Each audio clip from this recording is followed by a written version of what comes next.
Hello दोस्तों, नमस्कार। आज का टॉपिक है कि what is the dominant caste in India. माने भारत में प्रभुत्वशाली जाति क्या है और इसकी भारतीय राजनीति में क्या भूमिका है। और मैं यह टॉपिक क्यों लिया हूँ, क्योंकि आप सब जानते हैं कि हमारे देश में चुनाव प्रक्रिया चल रही है और आम चुनाव लगभग अपने अंतिम दौर में है। केवल 7वां चरण का चुनाव बाकी है।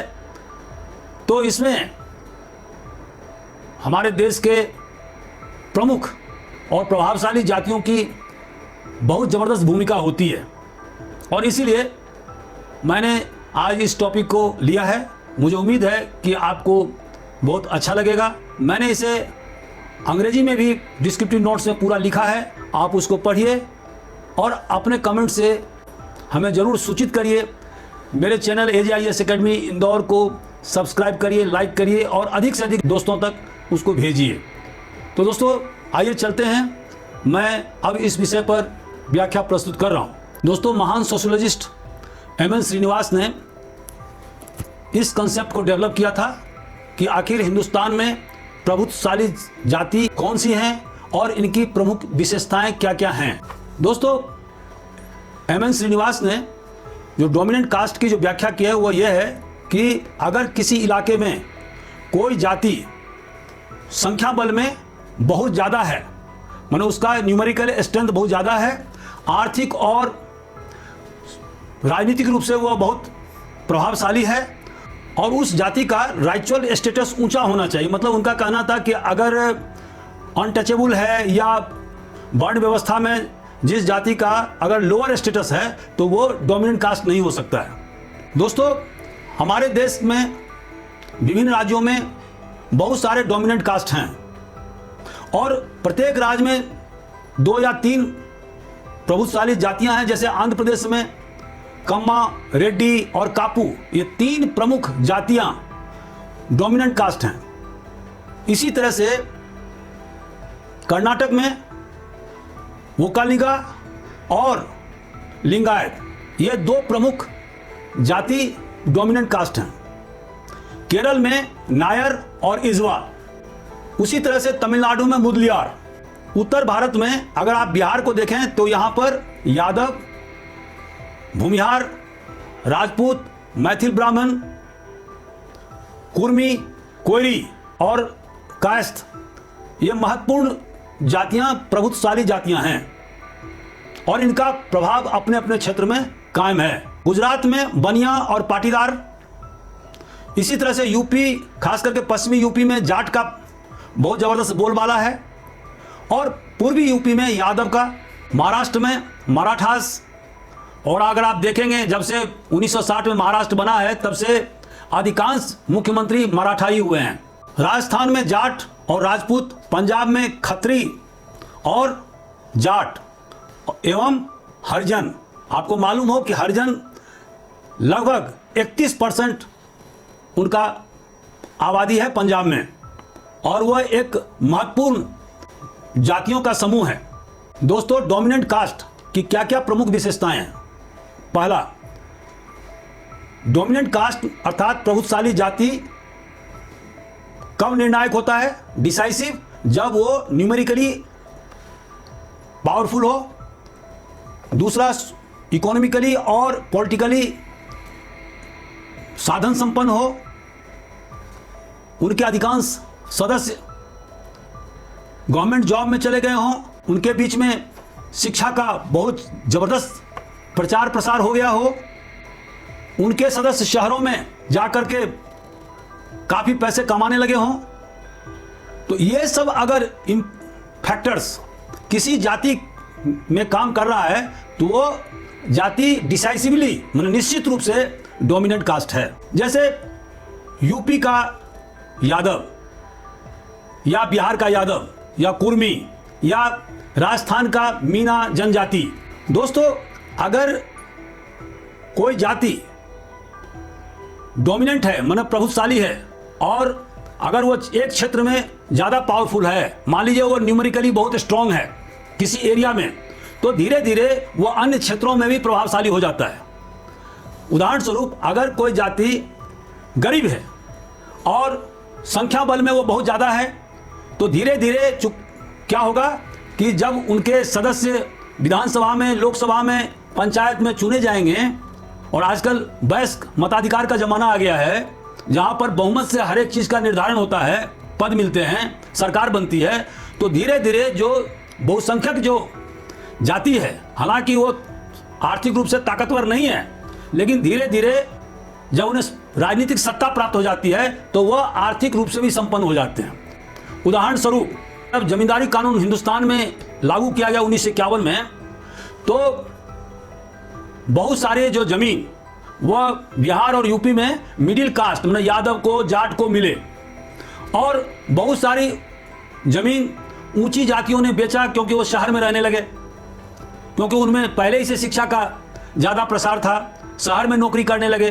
तो ऐसी स्थिति में अधिकांश जमीन उनके पास चला गया। अब चूंकि उनके पास में राजनीतिक रूप से शक्ति ज़्यादा हो गई, खास करके उत्तर भारत के ग्रामीण क्षेत्रों में यादवों के पास में जमीन भी ज़्यादा हो गई और वह लैंड ओनिंग कास्ट हो गया, और इस तरह से उनका आर्थिक दबदबा भी ग्रामीण क्षेत्र में कायम हो गया।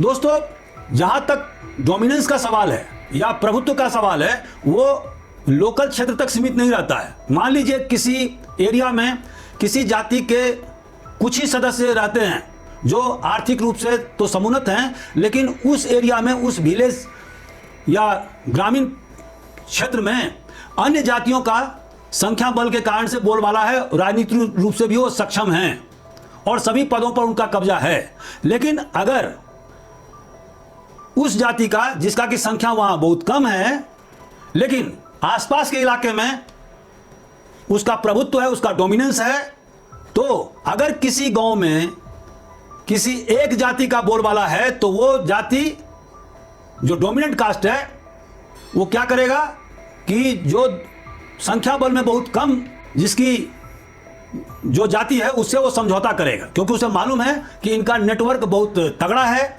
और अगर हम इनसे जूझेंगे या इनको हिस्सेदारी नहीं देंगे तो यह हम पर आघात कर सकते हैं और उनके डोमिनेंस को खतरा पहुंच सकता है। तो ऐसी स्थिति में जो प्रभुत्वशाली जातियां हैं वो जो संख्या बल में कम जो जाति है उससे वो कंप्रोमाइज करता है। दोस्तों, डोमिनेंट कास्ट की एक और विशेषता होती है और यह है कंपटीशन, राइवलरी, दुश्मनी। और यह दुश्मनी क्यों होता है? सत्ता प्राप्त करने के लिए। जैसे कर्नाटक में वोकालिंगा और लिंगायत, ये दो डोमिनेंट कास्ट हैं और इन दोनों में जबरदस्त रस्साकसी होती है और खास करके आम चुनाव में इस संघर्ष को हमें देखने को मिलता है। तो ऐसी परिस्थिति होती है जिसमें कि एक डोमिनेंट कास्ट के लोग एक पार्टी की तरफ रहते हैं तो दूसरे डोमिनेंट कास्ट के लोग दूसरी पार्टी की तरफ रहते हैं।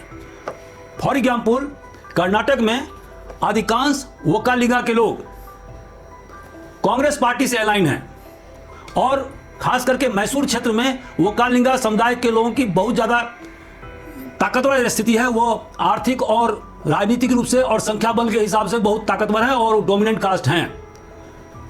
उसी तरह से उत्तर कर्नाटक क्षेत्र में लिंगायतों का बोलबाला है और अधिकांश इसके जो नेता हैं वो बीजेपी से संबंधित हैं।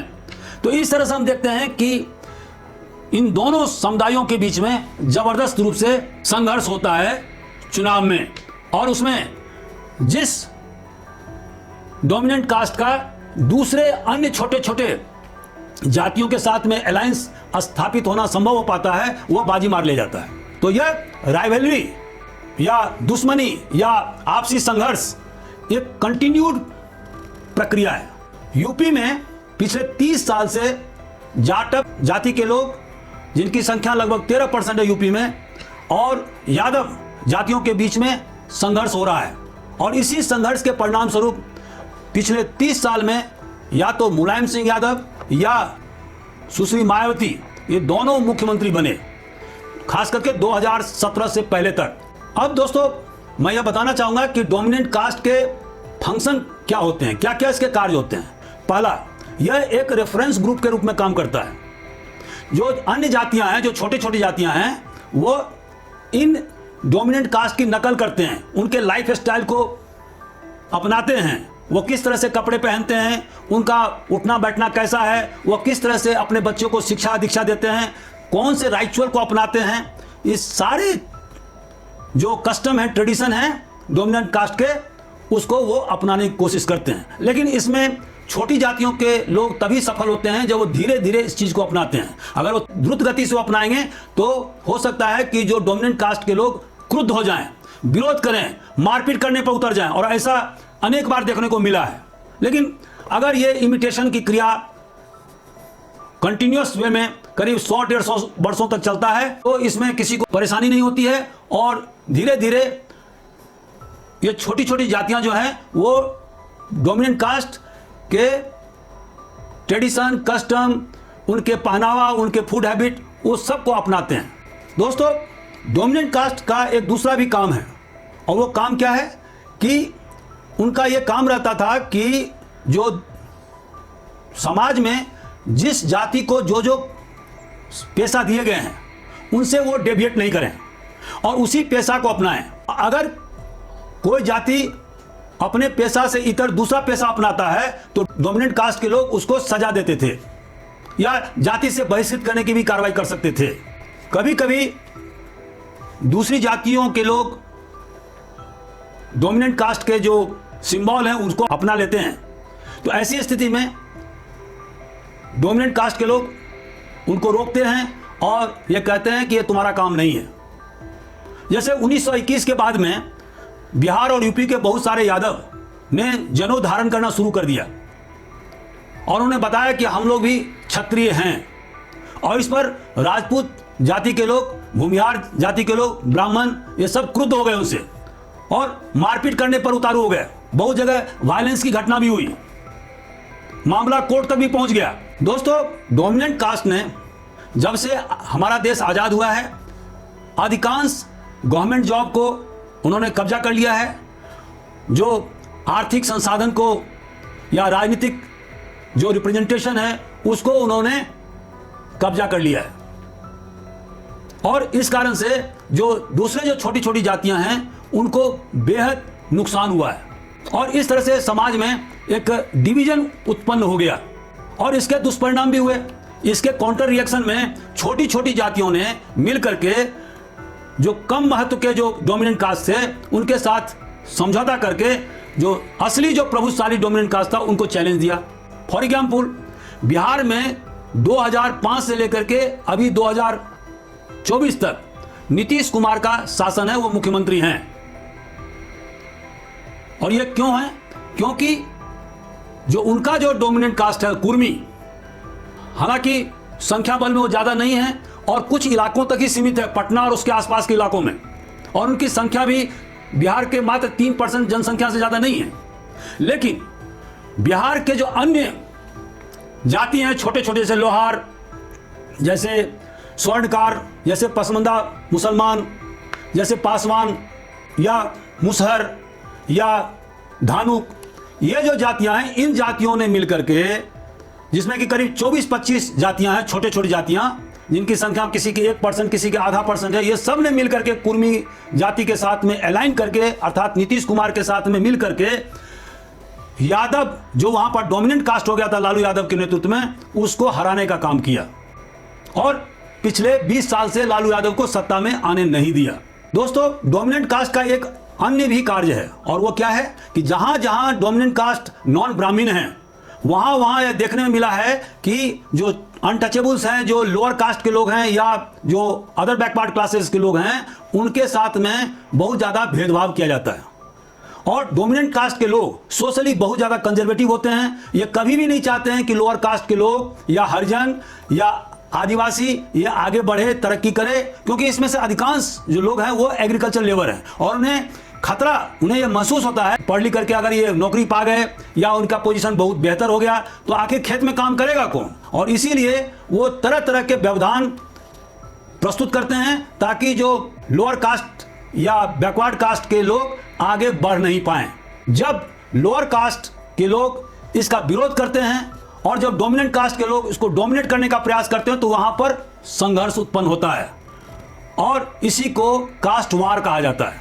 और बिहार में आज से करीब 25-30 साल पहले जहानाबाद डिस्ट्रिक्ट में ऐसा कास्ट वार देखने को हमें मिला था। यही कारण है कि जब कोई अनुसूचित जाति का दूल्हा घोड़ी पर बैठ करके बारात ले जाता है और अगर उस इलाके में किसी डोमिनेंट कास्ट का बस्ती है या गांव है तो अक्सर ये देखने को मिलता है कि उसके साथ में मारपीट हो जाती है। लोग उसे घोड़ी से उतार देते हैं, उनके साथ में बदसलूकी करते हैं। यह जो घटना है वो अक्सर हिंदुस्तान के उत्तरी क्षेत्र में ऐसा घटना होते रहता है। और ऐसा घटना क्यों होता है? क्योंकि ऊंची जाति के जो डोमिनेंट कास्ट के लोग हैं ये कभी बर्दाश्त नहीं कर पाते हैं कि निचले जाति के लोग इतना साधन संपन्न हो जाए कि वो घोड़ी पर बैठ करके शादी करने जाए, तो उन्हें लगता है कि उन्हें चैलेंज दिया जा रहा है और इसी कारण से वह मारपीट करते हैं। दोस्तों, अब मैं चर्चा करूंगा कि डोमिनेंट कास्ट का भारतीय राजनीति में क्या भूमिका है। तो दोस्तों, जब से हमारे देश में एडल्ट फ्रेंचाइज माने वयस्क मताधिकार शुरू किया गया है, रेगुलर इलेक्शन हो रहे हैं पिछले 75 वर्षों से, तो इस कारण से धीरे धीरे प्रजातंत्र की जड़ हमारे देश में जमती जा रही है और डोमिनेंट कास्ट ने इसका भरपूर फायदा उठाया और इनका जो प्रभाव है, जो पहले कुछ क्षेत्रों तक सीमित रहता था, अब वो गांव, तालुका और जिला स्तर पर उनका प्रभाव पहुंच गया है और ये धीरे धीरे बहुत ज्यादा शक्तिशाली हो गए हैं, आर्थिक रूप से भी और राजनीतिक रूप से। दोस्तों, जैसा कि आप जानते हैं कि शेड्यूल्ड कास्ट को, शेड्यूल्ड ट्राइब को और अदर बैकवर्ड क्लासेस को हमारे संविधान के द्वारा आरक्षण दिया गया है और इस आरक्षण के कारण से शेड्यूल्ड कास्ट के कुछ जो प्रभावशाली जो जाति हैं वो बहुत ज़्यादा ताकतवर हो गए हैं, मानो उन्हें डोमिनेंट कास्ट कहा जा सकता है। जैसे कि जाटव जो यूपी में 13% हैं और 1980 के बाद से वह एक प्रभुत्वशाली जाति के रूप में परिणत हो चुका है। उसी तरह से यादव पूर्वी यूपी में और बिहार में इस 27% रिजर्वेशन के कारण से वो बहुत ज़्यादा प्रभावशाली हो गए हैं और खास करके 1990 के बाद अब वो बिहार में एक महत्वपूर्ण धुरी के रूप में काम कर रहे हैं। इसी तरह से जब शेड्यूल्ड ट्राइब को 7.5% रिजर्वेशन दिया गया तो उसका अधिकांश जो फायदा है वो राजस्थान के मीना जनजाति के द्वारा उठाया गया और आज वो एक महत्वपूर्ण प्रभावशाली जाति के रूप में राजस्थान की राजनीति में काम कर रहा है। इसी तरह से गुजरात के पाटीदार जो एक लैंड ओनिंग कास्ट है, उसका प्रभाव और प्रभुत्व गुजरात के राजनीति पर बहुत ज़्यादा है। दोस्तों, हालांकि जातियों का अब जो वैचारिक जो आधार है वो धीरे धीरे टूटता जा रहा है, फिर भी जो डोमिनेंट कास्ट के भूमिका ने आइडेंटिटी पॉलिटिक्स को बहुत ज़्यादा बढ़ावा दिया है। जैसे अभी अगर आप देखेंगे यूपी में तो डॉक्टर अंबेडकर के अनुयायी आपको लाखों की तादाद में मिल जाएंगे, खास करके शेड्यूल्ड कास्ट के समुदाय के बीच में और जाटव में।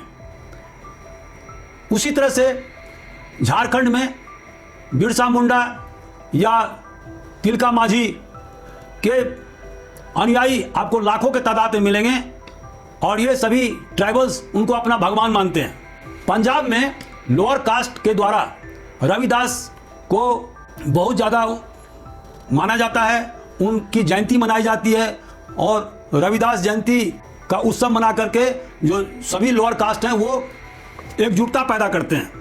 तो इस तरह से हम देखते हैं कि हमारे देश में डोमिनेंट कास्ट के प्रादुर्भाव होने से आइडेंटिटी पॉलिटिक्स को भी बहुत ज़्यादा बढ़ावा मिला है।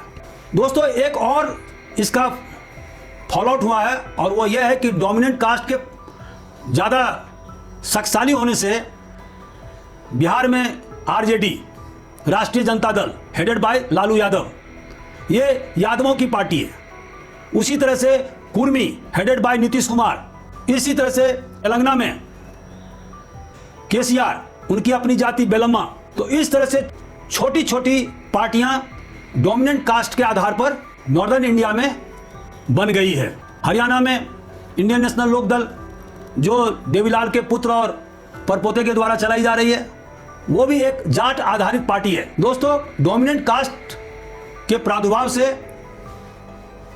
पॉलिटिकल सोशलाइजेशन हिंदुस्तान में हो पाया है, जातियों का मोबिलाइजेशन हो पाया है, जातियों के बीच एक सॉलिडारिटी उत्पन्न हुई है और उनमें अपने अधिकार और कर्तव्यों का उनमें एक जागरूकता भी फैला है। लेकिन डोमिनेंट कास्ट के कुछ निगेटिव पॉइंट्स भी हैं और वो क्या है? Division in the society. Dominant caste इस बात को कभी एक्सेप्ट करने के लिए तैयार नहीं है कि वह इक्वालिटी को बढ़ावा दे, मतलब समानता दे, मतलब हर जातियों का हिस्सेदारी समान होना चाहिए, या इंक्लूसिव ग्रोथ जिसमें कि सबको लेकर के और सबका विकास हो। डोमिनेंट कास्ट हमेशा कोशिश करता है कि अधिक से अधिक सरकारी नौकरी उसे मिल जाए, अधिक से अधिक आर्थिक फायदा उसे मिले। तो यह हमारे जो प्रजातंत्र के जो आदर्श हैं उसके ठीक विपरीत है और इस कारण से सोशल टेंशन बनता है, वायलेंस होते हैं, कास्ट वार होता है। और इसी डोमिनेंट कास्ट के मुकाबला करने के लिए बहुत सारे जो मार्जिनलाइज कास्ट हैं, जो छोटे छोटे जातियों में बटे हुए हैं, उन्होंने भी लेसर जो डोमिनेंट कास्ट है उनसे मिल करके जो डोमिनेंट कास्ट है उसका मुकाबला किया है, जो मैंने बिहार का भी उदाहरण दिया है। दोस्तों, निष्कर्ष क्या है? तो डोमिनेंट कास्ट के उद्भव होने से हमारे देश में पॉलिटिकल सोशलाइजेशन को बढ़ावा मिला है, जातियों का मोबिलाइजेशन हुआ है, लोगों में जागरूकता फैली है और वो अपने राइट्स एंड ड्यूटीज के प्रति कॉन्शियस हुए हैं। वर्टिकल जो सॉलिडारिटी थी जाति की वो कमजोर पड़ गया है, जजमानी सिस्टम समाप्ति की ओर है। लेकिन हॉरिजॉन्टल सॉलिडारिटी मतलब क्षैतिज रूप से जो मजबूती है वो जाति में खास करके डोमिनेंट कास्ट में आ गया है और इसका उन्होंने जबरदस्त फायदा भी उठाया है। फॉर एग्जाम्पल, यादव, जो इटावा के जो यादव होते थे वो कुछ क्षेत्रों तक ही उनका महत्व होता था, लेकिन अब horizontal solidity of the dominant caste के कारण क्या हुआ है कि अब जो अलीगढ़ के जो यादव हैं और जो इटावा के जो यादव हैं वो अपने आप को एक ही मानते हैं। अर्थात पूरा यूपी में जहां भी जो यादव है वो अपने आप को एक मानते हैं और इस तरह से एक जबरदस्त डोमिनेंट कास्ट के रूप में यादव जाति 1980 के बाद में उभरा है। और यही स्थिति गुजरात में पाटीदार की है, यही स्थिति हरियाणा में जाट की है। तो इस तरह से हम देखते हैं कि जो डोमिनेंट कास्ट हैं, चाहे वो भूमिहार हो, चाहे वो मैथिल ब्राह्मण हो या राजपूत हो या जाट हो या यादव हो या पाटीदार हो या मुदलियार हो तमिलनाडु में, या रेड्डी हो या कम्मा हो आंध्र प्रदेश में या तेलंगाना में, या वोकालिंगा या लिंगायत, ये सभी डोमिनेंट कास्ट आज की तारीख में बहुत ज़्यादा शक्तिशाली हो गए हैं और राजनीतिक दल को इन पर पूरी तरह से निर्भर होना पड़ता है। तो दोस्तों, आज का हमारा वीडियो कैसा रहा? अगर आपको ये वीडियो अच्छा लगता है तो अपने टिप्स से मुझे अवगत कराएं, अपने दोस्तों के साथ इस वीडियो को शेयर करें। Thank you very much.